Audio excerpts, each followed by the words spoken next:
Hey there, Aquarius Sun, Aquarius Moon, Aquarius Rising. It's Maggie from Moon Directed. Welcome to my channel. Here we work with the energy of the moon to see how we can best utilize it to move our life forward in the most positive way possible. I did channel some information for you, and I will get to that in just a moment, but I want to take a moment and thank you for your likes, your shares, your comments, for helping me to grow my channel. I appreciate it when you comment, when you hit that thumbs up button, because it connects our energy and it allows me to be able to tap into your energy a little easier when I'm trying to do the channelings. But there are other ways you can connect with me if you'd like a personal reading. The information is below. If you would like to contribute, exchange energy that way, there is a PayPal information below also. It is always appreciated. Okay, so what do we have going on for you this week? I got colors this time, but yours was interesting because it was blue and it was green, but it was all shimmery. It was like looking at the Mediterranean Sea. It was all just, it was so gorgeous. It really, really was. And so it felt, I don't know, relaxed and peaceful and healing and very calm. And it's like you needed a break. Like, there's been so much stress, and it's like that, I got a break. I'm taking a break. I'm relaxing a little bit. And so I wrote down a day at the beach, because that's what it felt like to me when I was like, oh, this is so nice. It was the nicest energy. A lot of times when I get into your energy, it's all up in my head here and everything, and this just felt peaceful and calm, and it was lovely. It really was. So, lots going on. This is Sunday. I'm recording on Sunday, but the reading is for starting tomorrow. But today was this morning, Jupiter and Venus came into conjunction at the galactic center of the universe at 28 degrees and 11 minutes of Sagittarius. And so this whole weekend, there's been this energy of an opportunity for expansion in the heart area of people actually speaking up and saying, I love you. So if you got that, congratulations, happy for you. If you didn't, don't worry about it. I didn't get it. Not everybody got it, but the opportunity was there for some people. And so that is nice and it is sweet, and we can be happy for other people. So this energy this week is all about change. There's just like energy of change surrounds this week. And I always like to start out when I'm setting up, I like to select some crystals that have to do with the energy of the week so I can pull that energy in, and I put them in some blessed water into my little bowl that I have here. What's going on here? Okay. That was a little stuck.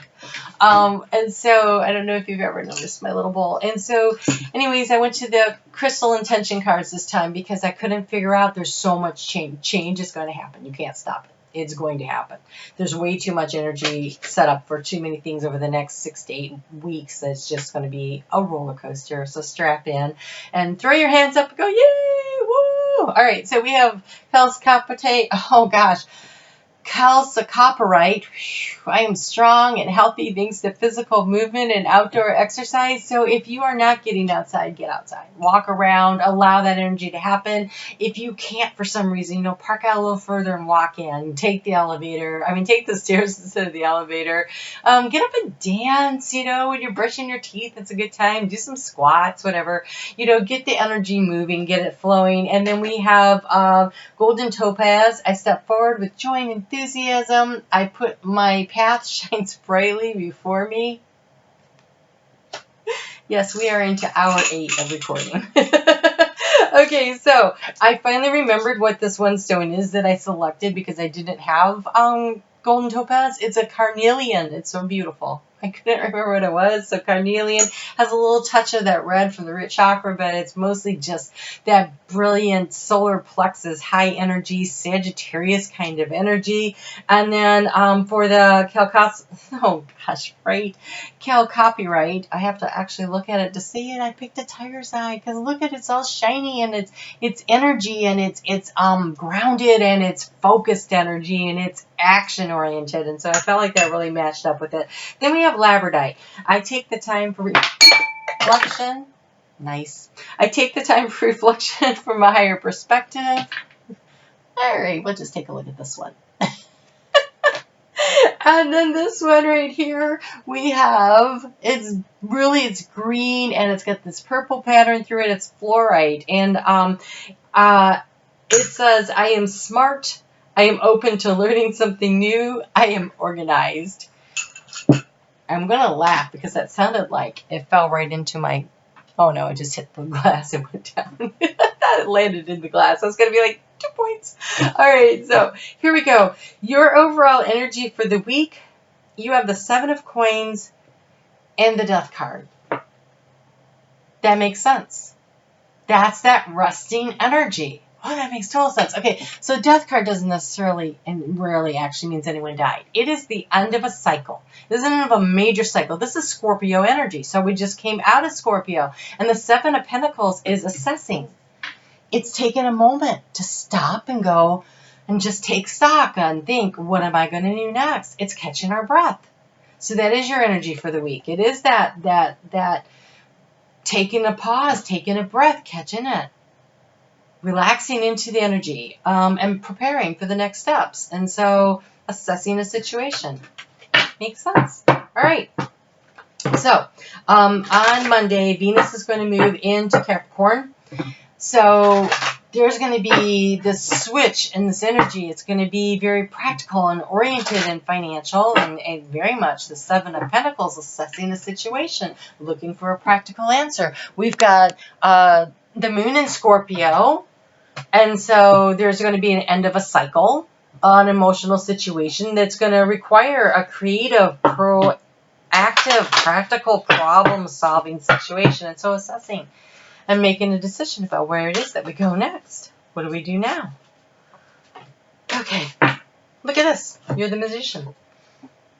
You're the magician. You create, and see the spirits there? So you are co-creating with spirit what's going to happen. So part of this assessing, part of this resting is working with spirit. So be sure to ask for guidance from your higher self, from your angels and your guides, your ancestors, and all that are working with you for the highest and best good of all to help you find the creative solution that brings peace to this resolution. And we have a message coming in and a clock.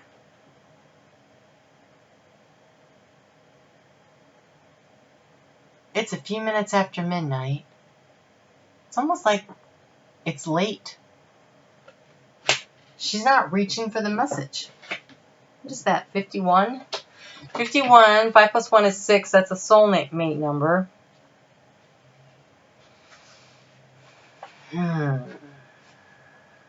Maybe she's trying to decide whether or not to pick it up. Maybe that's that contemplative. So we have messages, deadlines, and anticipation. Waiting, waiting, waiting. All my life, I've been waiting for my life to begin, as if somehow my life was ahead of me, and that someday I would arrive at it. So, that's right, Cameron Mayhem. She's got a great career. I can't believe that that's the way she feels. All right, so if you're waiting until this magical event happens and then you'll be happy, then you're letting life pass you by. I just be happy where you are. So waiting for a message to arrive can bring anxiety, fear, hope, good news or bad news, anticipation or rejection. A ticking clock counts down the time remaining. A young woman has been waiting anxiously, and the sleeping dog suggests that she has done so for some time. The phone is silent. The bouquet of roses suggests a previous response was received, but from whom? The same sender or someone else. Either way, the anticipated answer finally arrives, but by now the clock indicates that the hour is past. Is it just in time, or is it too late? The process of waiting for a response isn't merely one of passing time patiently. The immediacy or the tardiness of the response may also provide some insight beyond the message itself. A deadline imposed may be tied to a condition or an ultimatum. Is there flexibility, or has the opportunity been lost? It's an emotional situation that needs a creative. You can create something, but if you're waiting to speak to someone, don't wait too long. If you're waiting for someone to reach you, to reach out to you, to make an effort, don't wait too long. Create your own life. Don't sit around waiting for that moment when someone's going to show up, or when Phew, that is not good. And don't keep someone waiting. If you're not interested, you should let them know and allow them to move on. Don't leave them sitting there hanging by the phone that's not ringing. That's horrible.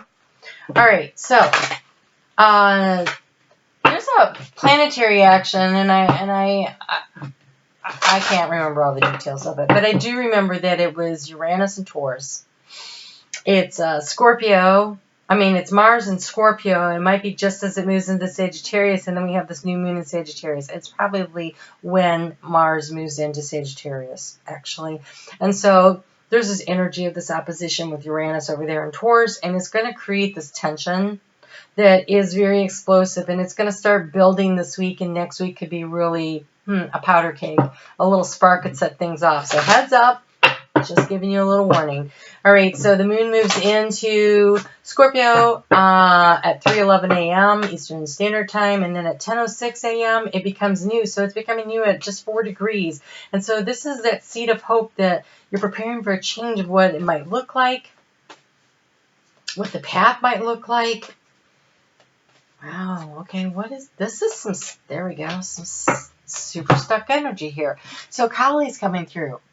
When the moon is in Sagittarius like this is about the destroyer. After Scorpio, the death, then there's the breakdown, right? The leaves fall, and now they got to be broken down into the soil so you can recharge the soil. So you can fertilize the soil, so you put the nutrients back in it so that it has the opportunity to grow something, and it's the two paths. It's a decision.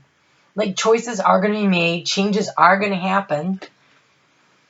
It's reality versus illusion. It's what's real and what's not. It's making a choice and decision before the choice and decision is made for you. For instance, if you are trying to decide whether or not to contact someone, as like this would indicate, right? And then you're trying to decide, and then you wait too long. Well, the decision may have been made for you, because when the bird may bring the message, but it may go unread. The phone may ring, but it might go unanswered, right? And so sometimes if you wait too long, the decision is made for you. And with this energy like it is of a couple eclipses coming up, that Pluto conjunct Saturn on January 12th, and we have another full moon coming up before we even get to the eclipses. And so the next 6 to 8 weeks are so much energy of change and shift and bringing things around. Decisions are going to be made, whether you make them or they're made for you. So don't sit too long in this indecisive. 7 of Pentacles, I'm assessing the situation to make my mind up about what is the next best step. A little rest, a little pause is good. Living in that energy is not. Your dreams need a practical plan. Full moon in Taurus. We just had the full moon in Taurus about 2 weeks ago. So really, illusion and practicality. Bringing your dreams down into reality, giving them a plan. It'll be impossible. Remember at the 11:11, we walked through that doorway, and then there was like a blind corner. I think it's impossible to see all the steps, but figuring out what the next step is. Just the next step, or the next 2 steps. That I think you can do. Oh, 2-step, like dancing. Get your energy moving. But doing something. Waiting is resting, taking a pause, taking a break, assessing for a little bit. Not a bad idea while you're making this practical plan, but I don't think you have time. Action is required. I actually wrote that down here somewhere. I don't see it.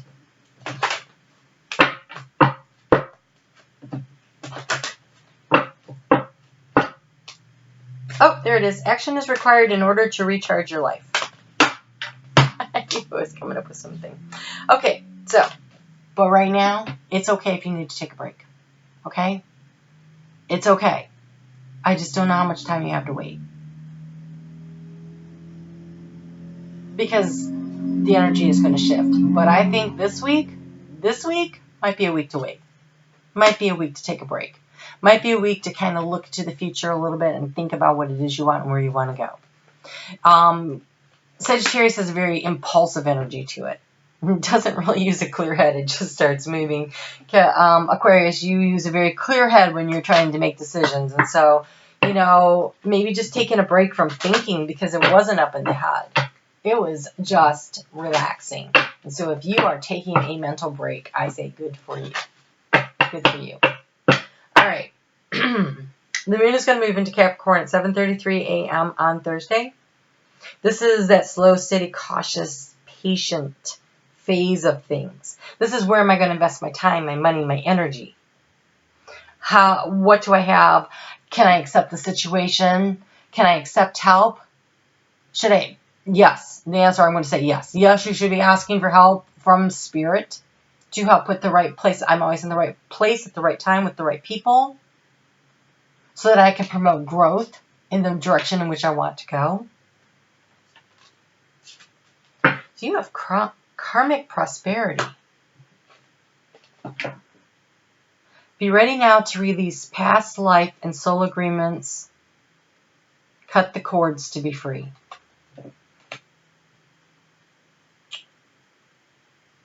Wow.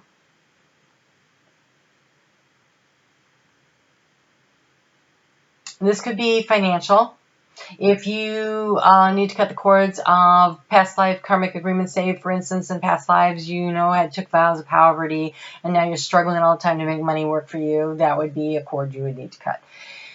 If you keep ending up in the same relationship over and over again with the same kind of people that are dragging you down and making you feel less than, you have some kind of a karmic thing you're working out, this part where you need to believe in yourself and trust in yourself and love yourself. And so that's usually what they're reflecting to you when they're demanding and not giving, right? And so especially Aquarius has that, doesn't want to get overly emotionally involved. And I think it's because, my opinion, literally my opinion, I think that it's possible that in past lives that you were overly emotionally involved and got really hurt. And so you learned to carry your emotions in a container and not just splash them around and allow other people to hurt you. And so in this lifetime, you may be ending up in relationships where you are keeping yourself remote and distant and not allowing yourself to participate fully and emotionally in a relationship to protect yourself. And so cutting the cords of those kinds of energies to allow yourself to be in a relationship in which there is the opportunity to love and be loved for who you are. And it all starts with self-love. Okay? It starts with self-love and allowing the abundance of the universe to flow over you. And so this might be a time to where you assess, okay, I end up in the same situation all the time. Why? And maybe sometimes you don't necessarily need to know the why. You just need to ask for the karmic ties to be cut to allow you to have the goal that you're setting here with the new moon, the big grand vision of, I want to be in a, why does this feel so relationship oriented?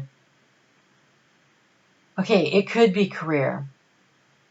It's really hard to tell. It's something where you don't, so it could be career or it could be personal. It feels very much like partnership kind of energy though. The sense of success. What makes you feel abundant? So, cutting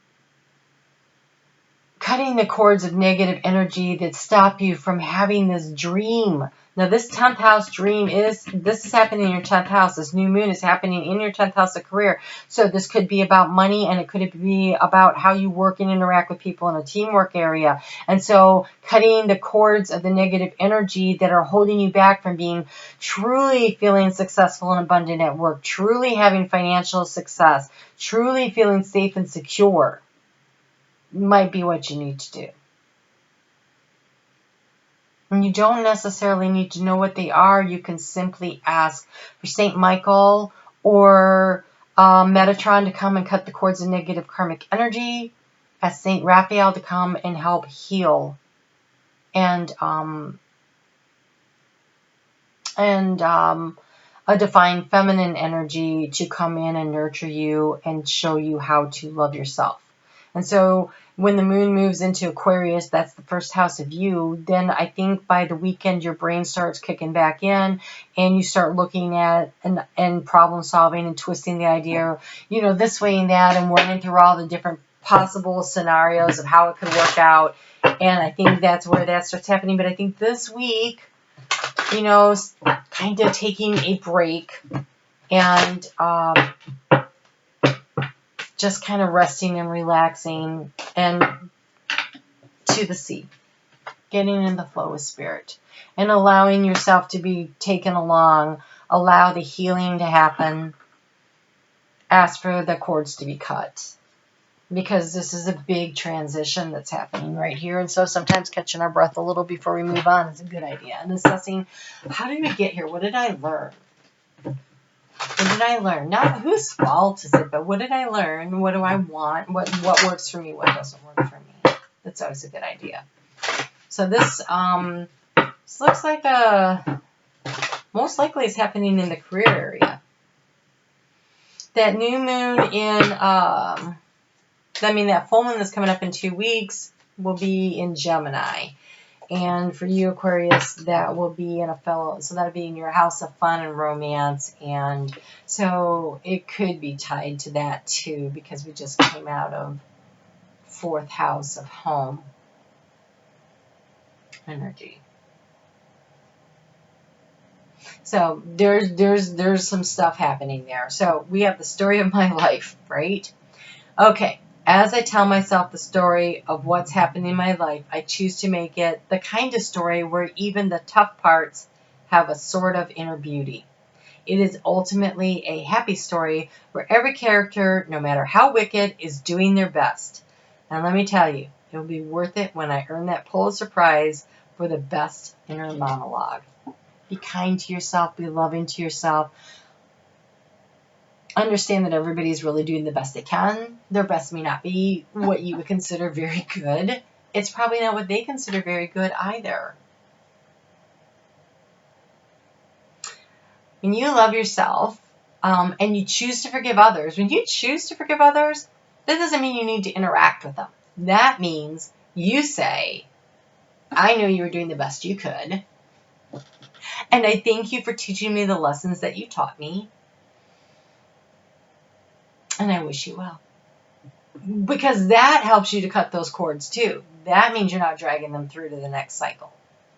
So releasing them. So that's another way to do it, is by forgiving them. And you can forgive yourself. Oh my gosh, I can't believe I did that. What was I thinking? I should have known better. Oh, you were learning. You came here to do this. So just love yourself. Be kind to yourself and go, wow, okay, that was tough.